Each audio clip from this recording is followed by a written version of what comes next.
할렐루야, 찾아가는 설교 오해선 목사입니다.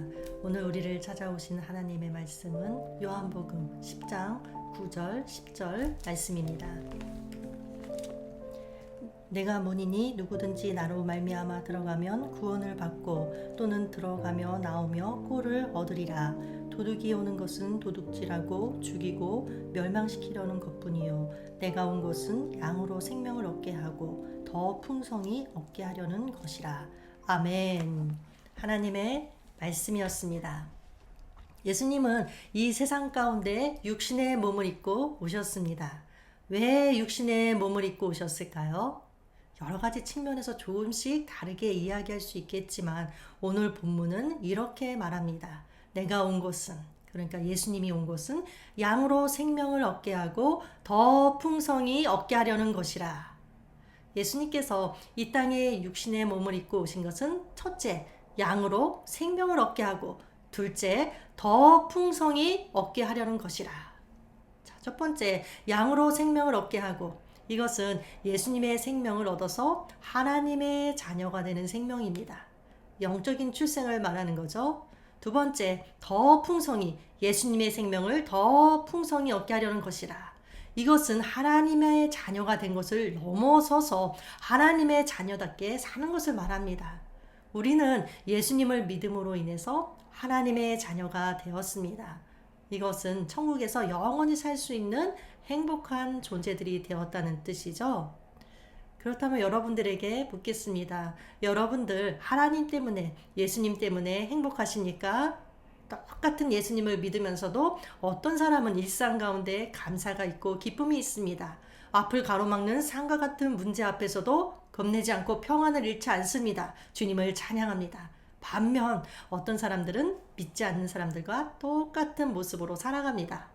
작은 일에도 금세 답답해하고 짜증냅니다. 쉽게 좌절합니다. 삶의 활력이 없습니다.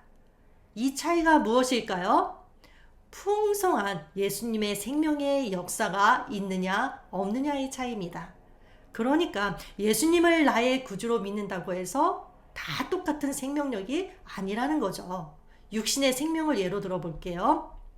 중환자실에 누워있는 사람의 생명이나 건강한 청년들의 생명이 있다는 것은 똑같습니다. 그러나 그 생명력, 생명의 힘은 다르죠. 중환자실에 있는 자는 생명이 있지만 아무것도 할 수 있는 것이 없습니다. 단지 누워서 겨우 숨을 헐떡이는 것밖에는 할 수 있는 것이 없습니다. 그것도 산소 호흡기에 의존해야 합니다. 그러나 생명이 왕성한 청년들은 어떻습니까? 아주 활동력이 많습니다. 그래서 넘어진다 할지라도 다시 일어설 수 있는 힘이 있습니다. 이와 마찬가지로 영적인 생명도 똑같습니다. 중환자실에 누워있는 환자처럼 겨우 생명만 유지해가는 아주 미약한 영적인 생명이 있습니다. 반면 건강한 청년들처럼 영적인 생명이 풍성한 자들도 있습니다. 그래서 하나님께서 주신 구원의 은혜를 노래하며 누리며 살아갑니다. 어려움에 처해서 힘들지라도 주님을 바라봅니다. 그리고 끝내 이겨냅니다. 이처럼 같은 예수님의 생명이지만 그 생명의 강도와 생명의 양과 농도는 다릅니다. 그렇다면 과연 나는 어떠한가? 과연 내 안에 풍성한 예수님의 생명이 용솟음치고 있는가? 그래서 구원의 기쁨과 즐거움이 있는가? 예배의 기쁨과 감격이 있는가? 예수님의 생명이 내 안에 풍성해야 신앙생활을 즐겁게 그리고 신나게 할 수 있습니다. 또한 세상을 이길 수도 있습니다. 나 자신도 이길 수 있습니다. 세상에서 가장 무서운 적은 무엇일까요? 바로 나 자신입니다. 우리는 흔히 내 주변의 사람들을 탓하고 환경을 탓하면서 그러한 것들을 지켜나가려고 하지만 진짜 지켜야 할 것, 진짜 내가 지켜야 할 것은 바로 나 자신입니다. 왜냐하면 내가 하나님 중심으로 나 자신이 지켜지기만 하면 외부적인 요소들 때문에 내가 무너지지 않기 때문에 그렇습니다. 물론 힘들 때는 힘이 듭니다. 그러나 아주 무너져 버리지는 않는다는 것입니다. 그래서 우리 하나님 말씀하셨죠? 모든 지킬 만한 것 중에 더욱 네 마음을 지켜라. 생명의 근원이 이에서 남이라. 자, 마음을 지키는 것이 생명의 근원이라고 합니다. 왜일까요? 우리 마음 가운데 누가 계시나요? 예수님께서 계시기 때문입니다. 그래서 일단 마음을 잘 지켜야 예수님의 생명으로 풍성하게 채워질 수 있습니다. 그렇다면 풍성한 생명으로 채워지기 위한 방법은 무엇인가? 자, 첫째, 예배에 성공해야 합니다. 왜냐하면 예배는 예수님의 생명이 가장 강력하게 그리고 풍성하게 부어지는 그런 시간이기 때문에 그렇습니다. 자, 예배 시간에는 말씀도 있습니다. 기도도 있습니다. 찬양도 있습니다. 그래서 예배는 살아계신 하나님을 만나는 가장 좋은 시간이고 동시에 예수님의 생명으로 가장 풍성하게 채워지는 그런 시간입니다. 그렇다면 예배의 자리에 내가 있기만 하면 예수님의 생명으로 채워지는 것인가? 그건 아닙니다. 예배는 하나님께서 받으시는 예배도 있고 받지 않으시는 예배도 있습니다. 하나님께서 이사야 선지자를 통하여 말씀하시죠. 너희가 내 앞에 보이러 오니 이것을 누가 너희에게 요구하였느냐? 내 마당만 밟을 뿐이니라. 너희가 내 앞에 보이러 오니 이것은 제사 드리기 위해서 하나님 앞에 나왔다는 것입니다. 그런데 하나님께서는 책망하세요. 왜일까요? 형식적인 제사이기 때문에 그렇습니다. 그런 이스라엘 백성을 향해서 하나님께서는 내 마당만 밟을 뿐이니라. 자, 이 말씀은 그 제사, 그 예배를 받지 않으신다는 것입니다. 그럼 하나님께서는 어떤 예배를 받으실까요? 하나님은 영이시니 예배하는 자가 영과 진리로 예배할지니라. 하나님께서 받으시는 예배는 영과 진리로 드리는 예배입니다. 영으로 예배드린다. 예배 가운데 성령님의 도우심이 있어야 한다는 것입니다. 예배란 단지 내 마음만으로 드리는 것이 아니라 성령님의 임재하심이 반드시 필요합니다. 그리고 진리로 예배드린다는 것은 무엇인가? 우리 예수님 말씀하셨죠. 내가 곧, 그러니까 예수님이 곧 길이요 진리요 생명이니라. 예수님이 곧 진리이시기 때문에 진리로 예배드린다는 것은 예수님을 왕으로 모신 예배를 말합니다. 사람이 영광받는 예배가 아니라 예수님께서 영광 받으시는 예배가 되어야 한다는 것입니다. 그래야만 하나님께서 받으시는 예배가 됩니다. 하나님께서 받으시는 예배가 되면 어떤 일이 일어날까요? 하늘문이 열립니다. 그리고 예수님의 생명이 우리에게 풍성하게 부어집니다. 그러면 우리는 천국을 누리며 살게 됩니다. 이것은 우리의 환경이 달라지고 상황이 달라져서가 아닙니다. 문제가 해결되었기 때문도 아닙니다. 하박국이 고백했던 것처럼 무화과 나무에 열매가 없을지라도 즉 내가 가진 것이 아무것도 없을지라도 나는 여호와로 인하여 기뻐하리라. 구원의 하나님으로 인하여 즐거워하리라. 또한 다니엘이 고백했던 것처럼 그리 아니하실지라도 즉 내가 원하는 대로 안 될지라도 나는 하나님을 섬기겠습니다. 자, 이와 같은 고백은 예수님의 풍성한 생명을 가졌기 때문에 가능합니다. 세상이 주는 평안은 내가 가진 것이 많고 내가 원하는 대로 일이 잘 풀릴 때에만 주어집니다. 그러나 예수님께서 주시는 평안, 풍성한 생명으로 인한 평안은 나의 모든 환경을 뛰어넘습니다. 이 참 평안은 맛본 자들만이 알 수 있겠죠? 아무리 말씀에 예수님이 주시는 평안은 세상이 주는 것과 다르다라고 나와 있어도 내가 경험하지 못하면 그 말씀은 나의 말씀이 되지 못한 것입니다. 그래서 하나님께서는 말씀하세요. 시편에서 하나님의 선하심을 맛보아 알지어다. 그에게 피하는 자는 복이 있도다. 자, 이제 두 번째, 예수님의 생명으로 풍성하려면 어떻게 해야 하는가? 날마다 주님과 교제를 해야 합니다. 자, 9절 말씀이죠. 내가 문이니 누구든지 나로 말미암아 들어가면 구원을 받고 또는 들어가며 나오며 꼴을 얻으리라. 내가 즉 예수님이 문이라고 합니다. 무슨 문입니까? 구원으로 들어가는 문입니다. 그래서 그 문을 통과하면 구원을 받습니다. 새 생명, 예수님의 생명을 얻습니다. 그러나 생명을 얻은 것에서 그치는 것이 아니라 예수님의 생명을 풍성하게 얻으려면 어떻게 해야 하는가? 9절 후반부의 말씀입니다. 들어가며 나오며 꼴을 얻으리라. 자, 이 말씀은 이미 구원받은 상태에서 주님과 교제하는 것, 그러므로 인해서 풍성한 생명을 얻는 것을 말합니다.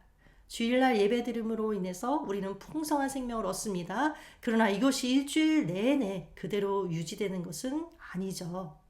이것은 우리 육신의 생명만 생각해봐도 금방 알 수 있습니다. 육신의 풍성한 생명력을 위해서 날마다 음식을 먹는 것처럼 영적인 생명을 위해서도 마찬가지라는 거죠. 주일날 예배를 통해서 풍성한 생명을 얻었다면 주중에 날마다 주님과 교제를 해야만 그 생명이 풍성하게 유지됩니다. 주님과 교제한다는 것, 말씀과 기도죠. 말씀은 우리 영혼의 일용할 양식, 밥이라고 합니다. 기도는 내 영혼의 호흡이라고 합니다. 하나님께서 우리에게 찾아오실 때 어떻게 찾아오십니까? 말씀으로 찾아오십니다. 그리고 우리가 하나님께 나아갈 때는 무엇으로 나아갑니까? 기도로 나아갑니다. 이 말씀 생활과 기도 생활이 되지 않으면 그리스도인으로서의 생명력이 약해지는 것은 당연합니다. 결국 믿지 않는 자들과 똑같은 모습으로 똑같은 가치관으로 살아가게 됩니다. 자, 여기까지 정리해보면 예수님의 풍성한 생명으로 채워지기 위해서는 첫째, 예배에 성공해야 합니다. 둘째, 날마다 말씀 생활 그리고 기도 생활을 통해서 예수님과 교제해야 합니다. 그런데 한 가지 더 있습니다. 세 번째, 예수님의 생명으로 풍성하려면 말씀대로 살아야 합니다. 아무리 주님과 교제를 많이 한다 할지라도 말씀대로 살지 않으면 풍성한 생명과는 거리가 멀어집니다. 그런데 이 생명이란 단어, 생명이란 이 단어가 어디에 처음 나오는지 아십니까? 창세기 2장에 처음 나옵니다. 여호와 하나님이 동방의 에덴에 동산을 창설하시고 그 지으신 사람을 거기 두시고 여호와 하나님이 그 땅에서 보기에 아름답고 먹기에 좋은 나무가 나게 하시니 동산 가운데에는 생명나무와 선악을 알게 하는 나무도 있더라. 에덴 동산의 중앙에는 몇 그루의 나무가 있었습니까? 2그루의 나무가 나란히 서 있었습니다. 한 그루는 생명나무이고 또 한 그루는 선악을 알게 하는 나무입니다. 아담이 생명나무의 열매를 택해서 먹었을 때는 어땠습니까? 풍성한 생명 가운데 하나님과 함께 에덴 동산을 걷기도 하고 산책하면서 하나님과 아주 가깝게 친밀하게 지냈습니다. 그러나 선악과를 선택하는 순간 어떻게 되죠? 에덴 동산에서 쫓겨나고 말았습니다. 아담이 살던 그 시대뿐 아니라 우리가 사는 이 시대도 똑같습니다. 우리 눈앞에는 생명나무와 선악과 나무 2그루가 나란히 서 있습니다. 이 둘 중에서 내가 어느 것을 선택하느냐, 그것에 따라서 풍성한 생명 가운데 하나님과 함께 걸어갈 수도 있고 아니면 메마른 땅을 걷는 것처럼 피곤한 인생길을 걸어갈 수도 있습니다. 생명나무를 선택하는 것, 한마디로 이야기하면 결국 하나님의 말씀을 따라가는 거죠. 힘들어도 말씀에 순종하고 용서하기 싫은 사람이 있어도 용서하고 사람들을 내 기준으로 판단하는 것이 아니라 있는 그대로 인정하고 받아들이는 것입니다. 반면 선악을 알게 하는 나무를 선택한다는 것, 모든 것의 기준이 하나님의 말씀이 아닌 나 자신입니다. 그래서 내가 좋으면 하고 싫으면 안 합니다. 좋은 게 좋은 거지 하면서 내 마음이 시키는 대로 합니다. 세상의 가치관을 따라갑니다. 이 세상 가운데 살아가면서 생명나무를 선택한다는 것이 어쩌면 바보같이 보일지도 모릅니다. 그러나 영적인 세계에서는 진정한 지혜가 됩니다. 잠언의 말씀이죠. 지혜는 그 얻은 자에게 생명나무라. 지혜를 가진 자는 복되도다. 그래서 이 땅에서 생명나무와 선악을 알게 하는 나무를 선택할 그 기로에 섰을 때 우리는 어떻게 해야 할까요? 아무리 힘들어도 생명나무를 선택해야 합니다. 그 순간 우리는 주님을 다시 만나게 되고 주님의 생명으로 풍성하게 채워질 것입니다. 그러면 세상과 구분된 하나님의 자녀다운 모습으로 살아가게 될 것이고 결국 하나님께 영광 돌리는 삶이 될 것입니다. 어떠한 일이 있을 때 아무리 힘들고 어려워도 생명나무를 선택하시기 바랍니다. 이것이 하나님 주신 은혜를 헛되이 받지 않고 은혜가 되게 하는 것입니다. 우리는 마귀는 우리의 생각을 자꾸 건드려서 생명나무를 선택하지 못하도록 할 것입니다. 세상의 기준을 따라, 세상의 가치관을 따라 선악과를 선택하도록 유혹할 것입니다. 그러나 기억해야 합니다. 이 마귀, 오늘 본문에서는 이 마귀를 도둑이라고 표현했는데 도둑이 오는 것은 무엇 때문입니까? 우리에게 있는 예수님의 생명을 도둑질해서 우리를 영적으로 죽이고 멸망시키려는 것입니다. 도둑이 오는 것은 도둑질하고 죽이고 멸망시키려는 것뿐이요. 내가 온 것은, 그러니까 예수님이 온 것은 양으로 생명을 얻게 하고 더 풍성히 얻게 하려는 것이라. 아멘. 자, 기도하겠습니다. 하나님 아버지, 저희들에게 예수 그리스도를 보내주셔서 새 생명을 얻게 하시고 천국 백성 삼아주시니 참으로 감사합니다. 천국 백성으로서 이 땅에 사는 동안 하나님의 은혜를 누리고 또한 하나님의 나라를 세워가는 일들을 감당할 수 있도록 예수님의 풍성한 생명으로 저희들을 채워 주시옵소서. 예수님의 이름으로 기도합니다. 아멘.